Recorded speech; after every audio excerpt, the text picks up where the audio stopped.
Amigos, vamos agora falar da palavra de Deus. João capítulo 13, versículo 12. Depois que lhes lavou os pés e tomou as suas vestes e se assentou outra vez à mesa, disse-lhes: entendei os que vos tenho feito? Olha, Jesus não faz nada assim a atropelo. Ele podia estar acabando de lavar os pés e pegado já ali, enquanto pegava as suas vestes, para ao invés de tornar a vestir, ele devia estar só com as vestes íntimas.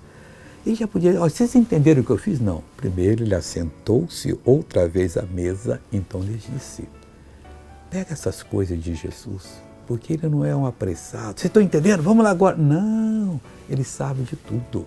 Ele sabe do nosso momento e nós não temos que passar na frente dele. Muitas vezes passamos, falamos demais, agredimos os opositores ao Evangelho, em vez de orarmos por eles e depois temos pena a cumprir. Com Cristo é diferente. Veja essa pessoa que foi abençoada. Como é que o senhor andava com ela? Mostra para nós. Eu andava assim. Assim? Agora põe ela no ombro. Ubirajara de Jesus. Deus está fazendo a obra. Vai, Ubirajara. Jesus está curando. Oh, glória a Deus. Agora eu quero orar com você, Pai. Muito obrigado. Porque o Senhor nos deu exemplo. O Senhor lavou os pés, me enxugou.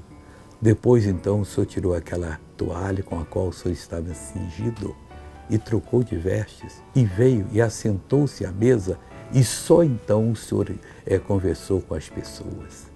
Pai, ajuda-nos a ouvir a Tua voz, entender o Teu ensinamento. Eu uno a minha fé com a fé dessa pessoa e digo: mal saia em nome de Jesus. Amém.